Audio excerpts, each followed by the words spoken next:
Welcome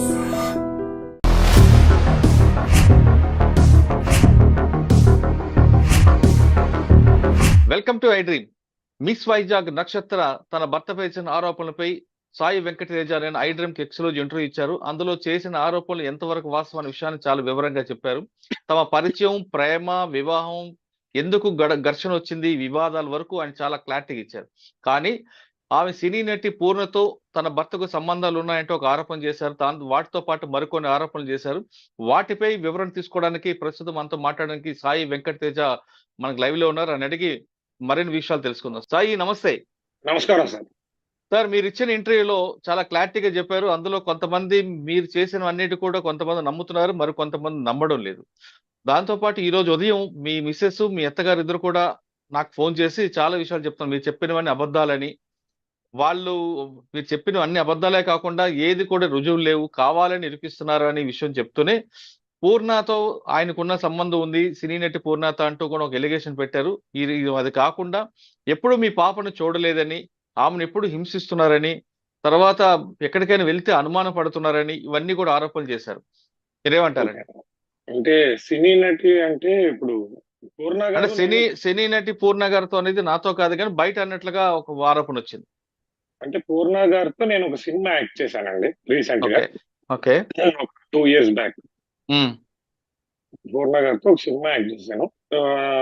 general గా ఆ సినిమాకి ఏ ఫంక్షన్స్ గానీ ఎన్ని చూసినా నాకు జనరల్ గా పూర్ణ గారిని మేడం అని పిలవడం అలవాటు. ఓకే. సాక్షాత్తు ప్రీ రిలీజ్ ఈవెంట్ లో dynamic lady police officer DSP Saritha గారు, she team incharge DSP Saritha గారే ఉమెన్ కి తేజ ఇచ్చే రెస్పెక్ట్ చూస్తే ముచ్చటేస్తుంది, తేజ ఎంతో మర్యాదిస్తాడు ఉమెన్ కి అని సాక్షాత్తు ప్రీ రిలీజ్ ఈవెంట్ లో ఆవిడ, తర్వాత పూర్ణ గారు కూడా such great person, co actress ని పేరు పెట్టి పిలిచే అవకాశం ఉన్నా కూడా మేడం గారు, పూర్ణాజీ అనే పిలుస్తారు. నాది ఈ సినిమాయే కాదు, నాది ఏ సినిమా వచ్చినా కూడా ఒక విషెస్ పెట్టేటప్పుడు మేడం గారు అని పెడతాడు, చాలా గౌరవంగా ట్రీట్ చేస్తాడు అని వాళ్ళు చెప్పడం అండి. అంతేకాదు, నేను నేవీ నుంచి వచ్చానండి. నేవీ అంటే మేము సీనియర్స్ కి జూనియర్స్ చాలా విపరీతంగా రెస్పెక్ట్ ఇస్తారు. మేము అదే నేర్చుకున్నాం. లాస్ట్ 7 years గా నేను నేవీలో వర్క్ చేస్తున్నాను. నేను సినిమా ఇండస్ట్రీలో కూడా నేను అదే ఫాలో అవుతాను. ఆవిడ నాకన్నా సీనియర్, కొన్ని వందలాది సినిమాలు, 10కి మించిన భాషలు చేసిన యాక్ట్రెస్. ఆవిడ పక్కన యాక్ట్ చేయటమే చాలా అదృష్టం. ఆవిడని నేను ఒక సీనియర్ లాగే ఎప్పుడు గౌరవించాను తప్ప మీడియా దగ్గర అటెన్షన్ కోసమో లేకపోతే జనాలు ఆ వీడియోని చూడాలనో అనవసరంగా సెలబ్రిటీల పేర్లు తీయడం అనే ఇదే తప్ప ఇది కంప్లీట్ గా చాలా అసలు ఆలోచించాల్సిన అవసరం లేని ఫేక్, చాలా చెత్త దిగజారుడు ఆరోపణలండి. Okay, right. ఆమె టాపిక్ పక్కన పెడితే మీరు చెప్పిన నిన్న విషయాలు ఆమె చాలా ఖండిస్తున్నారు. మీ వైఫ్ ఆమె చెప్తున్నట్లుగా పాపను ఎప్పుడు సరిగ్గా చూడలేదని, తర్వాత ఎప్పుడు మీరు హింసిస్తున్నారని, పెళ్ళైన కొత్తల్లో కూడా మీరు ఆమెని చాలా అసభ్యంగా ప్రవర్తించారని, ఏమైనా మీ అత్తగారు గాని అడ్డుపడితే అది మేము ఇద్దరు భార్యాభర్తలం కాబట్టి ఏదో సరసాలు ఆడుకుంటాం అంటూ తప్పించుకున్నారని చాలా విషయాలు చెప్పుకుంటూ వచ్చారు. మీరు అసలు ఆమెను ఎప్పుడు హింసిస్తున్నారని అంటూ ఆవిడ చెప్తున్నారు. సరే, బాగుంది సార్, మీరు అడిగింది నాకు చాలా నచ్చింది సార్. అయితే దీనికి సమాధానం చెప్పే ముందు ఇందులో ఒక చిన్న పాయింట్ నాకు పట్టుకున్నాను సార్. మేమిద్దరం సరసాలు ఆడుకుంటున్నాము, ఆవిడ అడ్డొస్తుంది అన్నది క్లియర్ గా ఏదో ఒక మాట. ఇందులో మా ఇంట్లో ఆవిడ ఎందుకు ఉంటుంది సార్? అసలు మేము వేరే ఫస్ట్ నుంచి అన్ని వీడియోల్లో చెప్తుంది ఏంటంటే, పెళ్లి అయిన తర్వాత మేము మా తల్లిదండ్రుల దగ్గర కానీ వాళ్ళ తల్లిదండ్రుల దగ్గర కానీ లేవు. మేము వేరే కాపురంలోనే ఉన్నాం. కలిసి ఉన్నంత కాలం వేరే ఇల్లు, వేరే సంసారం, వేరే వంటలు, వేరే కాపురం. మరి నువ్వెందుకు అస్తమానం మా ఇంట్లో ఉంటున్నావు? మా ప్రైవసీ మేము విడిపోవడానికి ఈవిడే కారణం అని ఈ చిన్న విషయమే జనాలకు అర్థమయ్యేలా చేస్తుంది. అంటే ఆవిడ చెప్తడం ఏంటంటే, అంటే మీ వైఫ్, నాకే కష్టం వచ్చినా నష్టం వచ్చినా మా అమ్మ ఉంటారు కాబట్టి నేను అమ్మ దగ్గర ఉండడం తప్ప, అమ్మ నాకు సహకరించడం తప్ప, అమ్మ నాకు కాపాడడం తప్ప అంటున్నారు. సార్, నేను ఒకటే చెప్తున్నాను. ఇప్పుడు నాకు కష్టం వచ్చింది అందుకే మా అమ్మ వచ్చింది అంటే, 5 ఏళ్ళు మనం ఏం కష్టాలు లేకుండా బాగానే కలిసి ఉన్నాం కదా. ఇప్పుడెందుకు అప్పటి విషయాల్లో ఇప్పుడు అది కూడా సెన్షువల్ టాపిక్స్ తీస్తున్నారేంటి? అంటే వాటికి నేను నోరిప్పి సమాధానం చెప్పలేననా, లేకపోతే ఏ మీడియా కూడా దానికి ప్రూఫ్లు అడగరనా, లేదంటే మీరు విశ్వ ప్రయత్నాలుగా 2 రోజుల నుంచి పెయిడ్ మీడియాలతో చేసుకుంటున్న వీడియోల్ని జనాలు చూడరనా? జనాలు చూడడం కోసం ఇంట్రెస్టింగ్ టాపిక్స్ సార్. నిన్న డ్రగ్స్ అన్నారు, ఈ రోజేమో సెలబ్రిటీలు పేర్లు ఎత్తుతున్నారు, ఇప్పుడేమో ఇదేదో కొత్త ఆరోపణ చేశారని మీరు అంటున్నారు.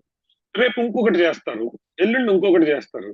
ఎందుకంటే మీడియా నన్ను మర్చిపోతోంది, నా దగ్గర వీడియోలు తీసుకోవడానికి రారు, ఏదో ఒక ఇంట్రెస్టింగ్ గా చెప్పాలి, చెప్తే నా దగ్గరికి ఇంటర్వ్యూలు తీసుకోవడానికి వస్తారు, నేను కూడా వైరల్ అవుతాను, వాడి పరువు తీయగలుగుతాను.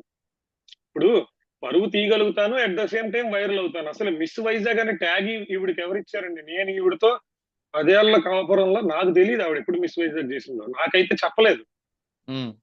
పెళ్లికి ముందు చేశాను అంటున్నారు, ఏదో 2012 అంటున్నారు. మరి పెళ్లి అయ్యాక గానీ, నువ్వు నన్ను ప్రేమించినప్పుడు గానీ, నాతో కాపురం చేసినప్పుడు గానీ ఏ రోజు నువ్వు మిస్ వైజాగ్ అని నాకు చెప్పలేదే.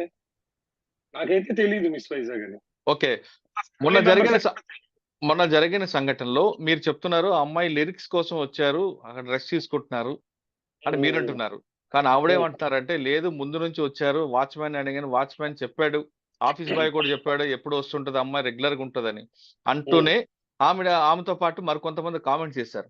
లిరిక్స్ రాసే అమ్మాయి అక్కడికి వచ్చి ఎందుకు ఉండాలి, పేపర్ మీద రాసి కానీ వాట్సాప్ లో కానీ పంపొచ్చు కదా, దాన్ని మీరేమంటారు? సార్ నా వాట్సాప్ చాట్ కావాల్స్తే చూపిస్తాను సార్. ఒక 6-7 పైగానే లిరిక్స్ పంపించారండి. పంపించిన ప్రతి ఒక్కరు కూడా ఆఫీస్కి వచ్చారండి. ఎందుకంటే ఇక్కడ జరిగే ప్రాక్టికల్ ప్రొసీజర్ ఏంటంటే, నేనే సినిమా తీస్తే నా ఆలోచన విధానం ఎలా ఉంటుందంటే, ఎవరో రాసి పంపిస్తే నేను పెట్టుకోను. ఇక్కడికి వచ్చి నాతో, నా కో డైరెక్టర్లతో మేము కథ డిస్కస్ చేస్తున్నప్పుడు, ఆ పాట పర్టికులర్ గా ఏ సీన్ లో వస్తుంది, ఆ సీన్ లో ఉన్న కంటెంట్ ఏంటి, ఎమోషన్ ఏంటి, మేము ఎక్స్ప్లెయిన్ చేసినప్పుడు అర్థం చేసుకొని రాస్తే తీసుకుంటాం. అంటే మా ఆలోచన విధానం అలా ఉంటుంది. మేము అలా ఆలోచించే పిలిచామండి.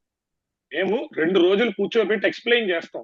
ఎందుకంటే మాకు మళ్ళీ మళ్ళీ అవకాశం రాదు. ఒకసారి వచ్చిందంటే ఆవిడకి ఫీల్డ్ లో లిరిక్స్ రాసే అనుభవం ఉందా? లేదండి. ఆవిడ ట్రైనీ. నిన్న కూడా చెప్పాను, ట్రైనీ అని కాదండి, ఒక అవకాశం కోసం ఎదురు చూసే వేలాది మంది ఉంటారు. అంటే ఆవిడ తెలుగులో ఆవిడ ఏం చదువుకున్నారు? బీటెక్ ఏదో చదువుకున్నారండి. కానీ సినిమా సాహిత్యం మీద ఆవిడ పాటే ఇంగ్లీష్ సాంగ్ అండి, అది తెలుగు సాంగ్ కాదు. ఓకే. నేను కూడా కొంచెం పాష్ గా చదువుకున్న వాళ్ళు, ఆ అమెరికన్ యాక్సెంట్ రాయగలిగిన వాళ్ళు, ఆ స్టైలిష్ నా సినిమాలో ఒక పాత్ర అబ్రాడ్ నుంచి వచ్చే ఒక పాత్రకి ఒక పర్టికులర్ సన్నివేశంలో పాట రాయడానికి, మిగిలిన పాటలన్నీ తెలుగు లిరిసిస్టుల చేత రాయిపించుకున్నాం. ఆల్రెడీ 2 పాటలు రికార్డింగ్ కూడా అయిపోయినాయి. ఓకే. మొత్తం 5 పాటల్లో ఇప్పటికే దాదాపుగా 2 పాటలు రికార్డింగ్ అయినాయి, 2 పాటలు ట్యూన్ అయినాయి, ఇంకో 2 పాటలు పెండింగ్ ఉన్నాయి.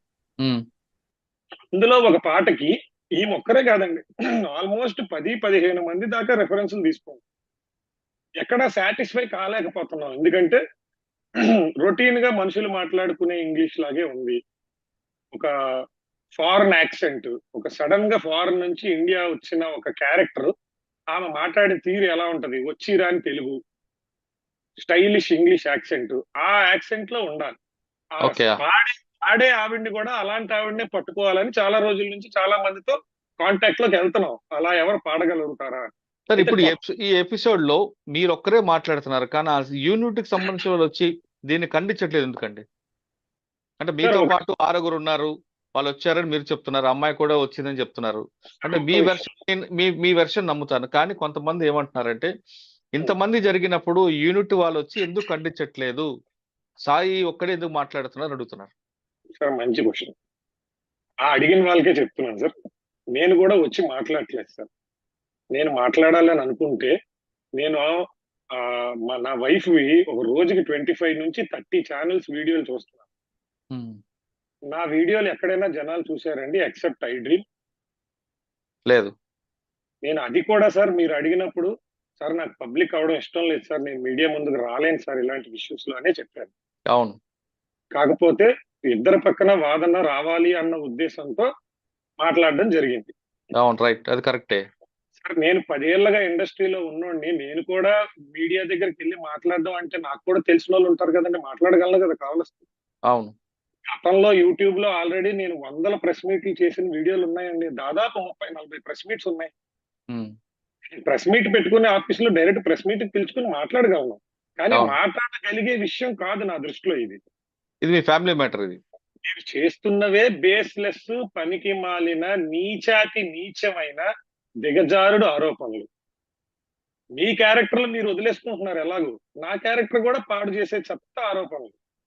ఓకే. వాటికి నేను వచ్చి సమాధానం చెప్పడం, మళ్ళీ మీరు దానికి కౌంటర్ ఇవ్వడం, నేను కౌంటర్ ఇవ్వడం, మీకు ఎలాగూ మీరు పరువు అన్ని వదిలేసి మీరు డిసైడ్ అయ్యి అటాక్ చేద్దామని ప్లాన్ చేసుకుని మనుషుల్ని పోగేసుకుని ఎథిక్స్ లేని కొంతమందిని పోగేసుకుని మీరు డబ్బులు ఇచ్చుకున్నారో ఏం చేసుకున్నారో, లా బ్రేక్ చేసే మనుషుల్ని తెచ్చుకుని లా బ్రేక్ చేసి నా ఆఫీస్ లో చొరబడి నన్ను హామ్ చేసి మీరు ఇంటర్వ్యూలు చేసుకుంటున్నారు, మీ పబ్బం మీరు గడుపుకుంటున్నారు. ఛానల్స్ కి కావాల్సిన మంచి ఛానల్స్ కి టీఆర్పీ వస్తుంది, మీకు కావాల్సిన పబ్లిసిటీ మీకు వస్తుంది. మీరు ఆ ఉమెన్ కార్డు, ఆ సింపతి కార్డ్ ని పర్ఫెక్ట్ గా వాడుకోవాలనుకుంటున్నారు, పర్ఫెక్ట్ గా వాడుకుంటున్నారు. మీరు అన్నట్టు కమెంట్లు పెట్టేవాళ్ళు సహజం అండి, ఉమెన్ కే సపోర్ట్ చేస్తారు. ఒక మగాడు వచ్చి రోడ్డు మీద మాట్లాడితే ఎవ్వరూ నమ్మరు. ఆ వీడియోల్లో కూడా ఎవరెవరో నా క్యారెక్టర్ మెసేజ్ చేస్తున్నారు. నా వైఫ్ నా మీద కోపంతో మాట్లాడుతుంది, ఓకే నేను అర్థం చేసుకుంటాను.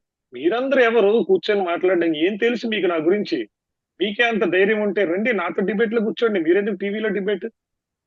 నా ఆఫీస్ కి రండి, నాతో డిబేట్ లో కూర్చోండి, నన్ను క్వశ్చన్ చేయండి. ఓకే. సార్ మీరు చెప్తున్నట్లుగా మీరు మీ వైఫ్ మీ ఇద్దరి మధ్యన విషయాలు ఆమె చెప్తున్నట్లుగా రోడ్డు మీద తీసుకురావడం మీడియాలో రావడం పక్కన పెడితే ఉం. ఏ మాత్రం సంబంధం లేని మీ పాపను ఎందుకు మీడియాలో తీసుకొని చూపిస్తున్నారండి? సార్ అది ఇది అడిగినందుకు కూడా నేను మీకు నిజంగా థ్యాంక్స్ చెప్పాలి సార్, ఈ క్వశ్చన్ అడగడానికి. ఎందుకంటే ఇది నాలో ఉన్న ఒక చాలా రగిలిపోతున్న కోపం అనుకుంటారో బాధ అనుకుంటారో, don't take me wrong sir. ఆమెని, పాపని నాకు చూపించకుండా ఇబ్బంది పెట్టిన, పాప చేత నన్ను తిట్టించిన, పాప నేను చచ్చిపోవాలని నిన్న చెప్పించారు, ఇన్ని ఉమ్, చేసిన యాజ్ ఎ ఫాదర్ గా I have complete rights on her. And ఆవిడ్ని చూపించిన ప్రతి ఛానల్ మీద నేను లీగల్ యాక్షన్ తీసుకుంటానండి. వీడియోస్ ఇమీడియట్ గా డిలీట్ చేయకపోతే అందరి మీద, ఒక చిన్న పిల్లని మీరు ఏ అధికారంతో చూపిస్తున్నారు? మేము కలిసి ఉంటాం విడిపోతాం మీకు అనవసరం. అవును. ఏదో ఒకటి జరిగింది, రేపు కలిసాం విడిపోయాం. నా కూతురు 10th క్లాస్ చదువుతున్నప్పుడు ఆ కాలేజీలో స్టూడెంట్స్ ఇదే వీడియో చూపించి మీ అమ్మా నాన్న ఇంత నీచంగా రోడ్డు మీద తన్నుకున్నారు అని అంటే ఆమె ఫీలింగ్ ఎలా ఉంటదండి? తోటి స్నేహితుల దగ్గర, తోటి కొలీగ్స్ దగ్గర చిన్నపిల్ల జీవితంతో ఆడుకుంటున్నారు, టీఆర్పీల కోసం. తప్పు కదా. ఒక్క తంబనేల్ కోసం ఫోటో వేస్తున్నారు, పాప ఏడవకుండా ఏడుస్తున్నట్టు వేసి నాన్న ఎక్కడ, ఏంటి సినిమాలు అనుకుంటున్నారా?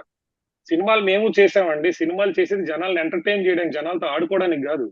తప్పుడు, ఎథిక్లెస్, ఎథిక్లెస్, అంతా ఎథిక్లెస్. నేను అందుకే మాట్లాడడానికి ఇష్టపడలేదు సార్, ఎందుకంటే నేను ఇలా మాట్లాడుతూ పోతే ఇప్పుడు ఆ మీడియా ఛానల్స్ అన్ని నా మీద తిరగబడతాయి. వాళ్ళ శక్తి ముందు నేను తట్టుకోలేను. నేను ఏదో చిన్నోడిని, చిన్న చితకగా ఏదో సినిమా చేసుకుందాం అని ప్రయత్నంకి వచ్చాము. అది సక్సెస్ఫుల్ గా చేయగలమా లేదా కూడా మరో సంవత్సరం వరకు తెలియదు. రిలీజ్ అయ్యేంత వరకు ఎన్నో సినిమాలు వస్తూ ఉంటాయి, పోతూ ఉంటాయి. ఓకే. సార్ ఇంకొక విషయం, నిన్న జరిగిన ఘటనపై మీరు లీగల్ గా ప్రొసీడ్ అవుతారా, లేదు ఈ ఇష్యూని క్లోజ్ చేద్దాం అనుకుంటున్నారా? 100% లీగల్ గా ప్రొసీడ్ అవ్వడానికి ఎన్ని రకమైన అవకాశాలు, ఆస్కారాలు విత్ ఇన్ మై కెపాసిటీ ఉంటే అవన్నీ కూడా ప్రొసీడ్ అవ్వడం జరుగుతుంది. ఓకే. ఎందుకంటే చెప్పండి. ఎందుకంటే ఉమ్, ఇప్పుడు మీరే చాలా మీడియాస్ లో చాలా మంది యాంకర్స్ కూడా మాట్లాడకపోతే తప్పని నిర్ధారిస్తారంట. సైలెంట్ గా ఉంటే తప్పని నిర్ధారించేసుకుంటారంట ఆల్రెడీ. ఉమ్, అంటే అతను ఒక ఇంట్రోవర్ట్, అతను బయటకు వచ్చి మాట్లాడగలడు మంచి మాటలు. ఉమ్, ఏంటి ఇప్పుడు నిన్నొచ్చి కీ అని తిట్టారు, దానికి నీ సమాధానం ఏంటి? నిన్నొచ్చి చంపదెబ్బ కొట్టారు, దానికి నీ సమాధానం ఏంటి? నువ్వెందుకు తిరిగి కొట్టలేదు, దానికి నీ సమాధానం ఏంటి? బాబు, వీఆర్ లా అబైడింగ్ సిటిజన్స్ అమ్మా, మేము అందుకే కొట్టలేదు, మేము అందుకే నోరు మూసుకుని కూర్చున్నాం, బూతులు తిడుతున్నా. నా నా ప్రమేయం లేకుండా నా ఆఫీస్ లో చొరబడినా నోరు మూసుకుని కూర్చున్న రీజన్ ఏంటంటే మేము లా బ్రేక్ చెయ్యం, అలాగని సైలెంట్ గా ఉన్నోళ్ళం కాదు, ఖచ్చితంగా యాక్షన్ తీసుకుంటాం. లాలో ఏ వెసులుబాటు ఉందో దాంతో. నాకు ఎవరి మీద కేసు పెట్టే అర్హత ఉందో నిన్న ఇన్సిడెంట్ లో ప్రతి మనిషి మీద పెడతాను. ఇట్స్ నాట్ మై వైఫ్, నేను ఒకటే చెప్తున్నాను. ఆ తలుపు దాటి లోపలికి వితౌట్ మై పర్మిషన్ లేదా వితౌట్ ప్రాపర్ పోలీసులు ఇచ్చిన నోటీసో పర్మిషనో ఏదో ఒకటి లేకుండా నా మీద తప్పుడు ప్రచారం, ఇప్పుడు ఎవిడెన్స్ అంటున్నారు, ఇందాక లేదు అన్నారు మీరు, నేను మీతో మాట్లాడినవన్నీ ఎవిడెన్స్ లేదు అని వాళ్ళు అంటున్నారండి.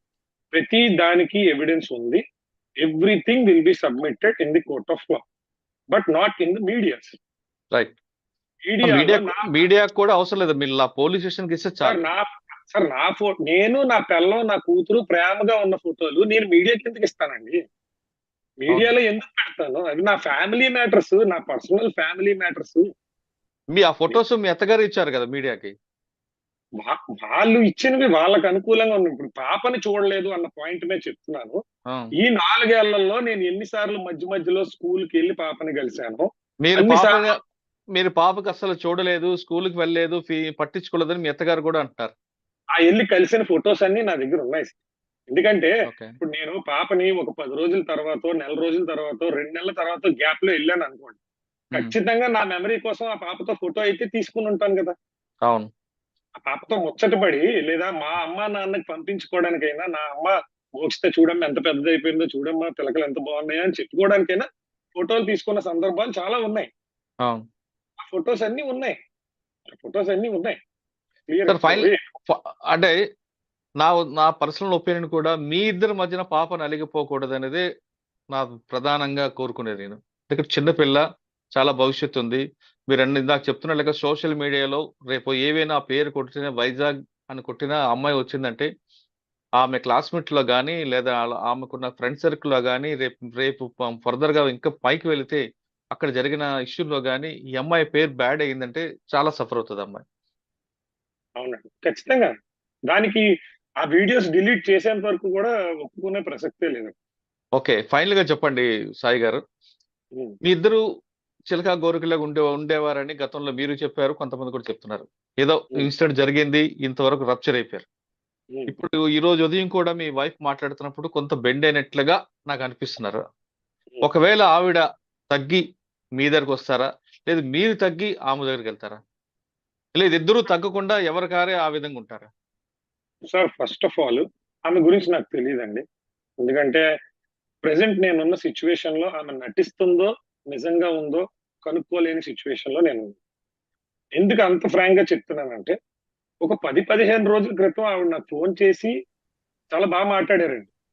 ఆవిడ నాకు 10-15 రోజుల క్రితం ఫోన్ చేసి ఆవిడ ఏదో కష్టంలో ఉన్నానని చెప్పుకున్నారు, ఏదో హెల్ప్ చేయమని అడిగారు, మాట్లాడారు. ఒక నెల రోజులు అవుద్ది, 15 రోజులు కదా, ఒక నెల రోజులు. ఒక 3 నెలల క్రితం నేను పాపను స్కూల్ దగ్గర కలడానికి వెళ్తే ఆ రోజు ఆవిడ అక్కడే ఉన్నారు. ఆవిడ నువ్వు ఫాదర్ పాపను చూడొద్దు అనలేదు, వాళ్ళ మదర్ ఉంటేనే అంటారు. నేను కలిసినట్టు వాళ్ళ మదర్కి తెలియదు, ఈవిడ చెప్పదు. ఎందుకంటే వాళ్ళ మదర్ దగ్గర ఈ ఇద్దరు నా మీద శత్రుత్వం అలా కామన్ గా మెయింటైన్ చేస్తూ ఉంటారు. పాపను తీసుకుని నా సొంత కారులో ఎక్కించుకుని అక్కడే 1/2 కిలోమీటర్ దూరంలో ఉన్న ఒక రెస్టారెంట్ కి తీసుకెళ్లి ఇద్దరికి లంచ్ టైంకి వెళ్ళడం వల్ల ఇద్దరికి ఫుడ్ తినిపించి, పాప బొమ్మలు కావాలంటే వెంటనే ఒక షాపింగ్ మాల్ కి తీసుకెళ్లి బొమ్మలు కొని అన్ని చేసి మళ్ళీ తీసుకెళ్లి స్కూల్ దగ్గర దింపేసి వచ్చాను. మరి 3 నెలల క్రితం, నెల రోజుల క్రితం మనం బాగానే ఉన్నాం. ఇప్పుడు what is this all of a sudden? ఇప్పుడు ఇంకొకటి కూడా సార్, ఇందాకలో ఒక ఇంటర్వ్యూలో ఎవరో ఒక అడ్వకేట్ గారు చాలా బాగా అడిగారు న్యాయంగా. ఈ రోజే తెలిసిందా, 4 ఏళ్ల నుంచి తెలీదా? పోనీ ఎఫ్ఐఆర్ పెట్టుకుంటున్నాడు, రోజుకు ఒక ఎఫ్ఐఆర్ పెట్టుకుంటాడు, ఒక 30-40 లెక్క చెప్తున్నారు. పెళ్లికి ముందు నుంచి ఉన్నాయి అంటున్నారు, పెళ్లి అయినప్పుడు ఉంటున్నాయి అంటున్నారు, తర్వాత కూడా ఉన్నాయి అంటున్నారు. మరి 4 ఏళ్లలో కూడా చాలా ఉన్నాయని క్లెయిమ్ చేస్తున్న మీరు ఈ 4 ఏళ్లలో ఎందుకు ఈ స్టెప్ తీసుకోలేదు? ఇప్పుడు నేను ఒకటి చెప్తాను, సరే ఉన్నాయో లేదో పక్కన పెడదాం, నేను డిఫెండ్ చేసుకోవడానికి ట్రై చేయట్లేదు. ఈ 4 ఇయర్స్ నువ్వు హ్యాపీగా ఉన్నావు, సో నీకు నీ హస్బెండ్ వద్దు, నువ్వు దుబాయ్ వెళ్ళావు, కాంపిటీషన్స్ కి వెళ్ళావు, కేరళ వెళ్ళావు, దుబాయ్ వెళ్ళావు, ఇంకో చోటుకి వెళ్ళావు, మొత్తం ఆవిడ ఇన్స్టాగ్రామ్ చూస్తే ఎవ్రీ వీక్ ఒక ట్రిప్. రీసెంట్ గా కూడా హాస్పిటల్ నుంచి వచ్చిందని చెప్పిన ఆవిడ ఈ ఇన్సిడెంట్ జరిగే ముందు రోజే ఒక స్విమ్మింగ్ పూల్ లో ఇలా ఆడుకుంటా వీడియో పెట్టింది ఇన్స్టాగ్రామ్ లో. నేను చూసి నాకు చాలా మంది ఫోన్ చేశారు, నువ్వు ఆ మాట ఎందుకు అడగట్లేదు అని. అంటే నాకు ఆవిడ ఇన్స్టాగ్రామ్ కనపడదురా బాబు, ఆవిడ ఇన్స్టాగ్రామ్ నాకు కనపడకుండా దాచుకుంది, ఇలాంటి వాళ్ళు ఎవరైనా చెప్తేనే తెలుస్తుంది. నువ్వు అలాంటివి అడగచ్చు కదా గట్టిగా, వాళ్ళు నీ మీద ఇన్ని ఆరోపణలు చేస్తున్నారని నా కొలీగ్ ఫోన్ చేసి అడిగాడు. అడిగితే అన్నా ఏమోరా నాకు ఒకసారి రికార్డ్ చేసి పంపియండి అలాంటివి ఏమైనా ఉంటే అన్న. సో సార్ ఎవిడెన్స్ లేదు అనడానికి చెప్తున్నాను ఫస్ట్ ఆఫ్ ఆల్. నా నేను క్వశ్చన్ ఆన్సర్ అది కాదు. ఆవిడ తగ్గి మీ దగ్గరకు వస్తే మీరు యాక్సెప్ట్ చేస్తారా? లేదు పాప కోసం మీరే ఒక స్టెప్ కిందకి దిగి ఆమె దగ్గరికి వెళ్తారా? 4 years నుంచి నేను తగ్గే ఉన్నానండి. మీరు చెక్ చేసుకుంటే, ఎవరైనా చెక్ చేసుకుంటే, ఇన్ని కేసులు పెట్టినా ఒక్క రోజు కూడా నేను తిరిగి ఒక్క కేసు కూడా పెట్టలేదు. నన్ను అటాక్ చేశారు. ఇప్పుడు ఇప్పుడు మీడియా ఉంది కాబట్టి నన్ను అటాక్ చేసిన విషయం మీ అందరికీ తెలిసింది కానీ అవును. గత 2-3 సార్లు కూడా నేను అటాక్ కి గురయ్యాను. క్లియర్ గా నా మీద రిక్కీ జరుగుతుంది. నా లైఫ్ థ్రెట్ లో ఉంది. ఇప్పుడు నా వాచ్మెన్ మాట్లాడారు అంటున్నారు. ఇక్కడ నా ఆఫీస్ లో ఎంత మందిని వాళ్ళు డబ్బు ఇచ్చుకున్నారో నాకు తెలియదు. నా ఇన్ఫర్మేషన్స్ ప్రతిదీ పిన్ టు పిన్ వాళ్ళ దగ్గరికి వెళ్తుంది. నేను ఇప్పుడు వాళ్ళే చూపిస్తున్నారు కదా మీడియాలో, ఈ అబ్బాయి ఈ రోజు అక్కడికి వెళ్ళాడు, ఇగో కారు ఇంకో చోట ఇక్కడికి వెళ్ళాడు. So you are following me without somebody rowdies are following me who has no proper detective licence. నీకు అంత నా మీద అనుమానం ఉంటే డిటెక్టివ్ ఏజెన్సీస్ ఉన్నాయి, వాళ్ళు హైర్ చేసుకుని నా మీద పెట్టుకో, నిఘా పెట్టుకో. ఇప్పుడు ఈ రౌడీ నా కొడుకులు నేను ఒక్కడనే దొరికినప్పుడు నన్ను హామ్ చేస్తే, అవును. లేదంటే ఏదో మీరు ఈ థ్రెట్ ఉన్నప్పుడు మీరే పోలీస్ స్టేషన్ కంప్లైంట్ ఇవ్వండి. ఇప్పటికే మీకు రైట్ ఉంది కదా. ఇస్తాను. నేను చెప్పాను కదా సార్, నాకు టైం ఎందుకు పట్టిందంటే, ఫస్ట్ థింగ్ నాకు నిన్నంతా హెల్త్ బాగుంది. సెకండ్ థింగ్ ఏంటంటే నాకు ఇవన్నీ పెద్దగా అలవాట్లేదు. నేను అసలు ఏం కేసు పెట్టగలను, అసలు లా ఏంటి, అసలు ఇలా రావచ్చా నా ఆఫీస్ కి, మీడియాకి ఏం పర్మిషన్ ఉంది, ఆ అమ్మాయికి ఏం అధికారం ఉంది, ఈ లా అంతా ఫస్ట్ నేను తెలుసుకోవాలి. సో తెలుసుకొని కంప్లైంట్ పెట్టాము అంటే కరెక్ట్ గా ఉండాలి కదా. ఇంకోటి, అవును. కంప్లైంట్ పెట్టడానికి నాకు సీసీటీవీ ఫుటేజ్ కావాలి నా ఆఫీస్ ది. ఎందుకంటే ఇప్పుడు నేను నిన్న ఇన్సిడెంట్ జరిగిన రూమ్ లోనే కూర్చొని మీతో మాట్లాడు, ఈ రూమ్ లో కూడా సీసీ కెమెరా ఉంది. ఒకవేళ ఈ రూమ్ లో లోపల తప్పు జరిగితే కెమెరాలో రికార్డ్ అవుతుంది. ఏ అబ్బాయి అమ్మాయి కూడా సీసీ కెమెరాలు ఉన్న ఆఫీసుల్లో తప్పు చేయరు. అంత తప్పు చేయాలని సరదాగా ఉంటే వైజాగ్ లో 100 హోటల్స్ ఉన్నాయి, ఎవరు రిస్ట్రిక్ట్ చేయరు హోటల్స్ వాళ్ళు, అక్కడికే వెళ్తామండి. అంత కర్మే ఉంది, వెళ్ళగలం కదా. It is not that expensive కదా. ఆ బుద్ధులే అలవాట్లే ఉన్న వాళ్ళు అయితే ఆఫీసులో చేస్తున్నారు. ఆఫీస్ లో చేయవలసిన పని ఏంటారు, బయట నా స్టాఫ్ ఉన్నారు అలా బయట. నిజంగా అలా ఉంటే ఎవరు చేయరు, హోటల్స్ ఉంటే వెళ్తారు. ఇది మినిమం కామన్ సెన్స్. సో ఈ కెమెరా ఫుటేజ్లు పట్టుకొని వెళ్ళి కంప్లైంట్ ఇద్దాం అనుకున్నాను. అయితే మీకు నిన్న చెప్పాను, నా కీస్ థెఫ్ట్ చేశారు. నా ఆఫీస్ కీస్ థెఫ్ట్ చేయడం వల్ల నేను ఈ రోజు వరకు ఆఫీస్ లోకి ఎంటర్ అవ్వలేకపోయాను. సో ఈ రోజు నేను మళ్ళా మా హౌస్ ఓనర్ దగ్గర సెకండ్ డూప్లికేట్ కీ తీసుకుని ఆఫీస్ ఓపెన్ చేసి, ఆ సీసీటీవీకి ఏజెంట్ టెక్నీషియన్ ఉంటాడు కదండి, టెక్నీషియన్ పిలిపించి బ్యాకప్ మొత్తం తీపించి ఆ పర్టికులర్ టైమ్స్ లో ఎవరెవరు ఎంటర్ అయ్యారు ఆ ఎంట్రీ దగ్గర నుంచి తీసుకొని, అసలు ఎంటర్ అవ్వక ముందు కింద గేట్ దగ్గర కూడా నాకు కెమెరా ఉంది.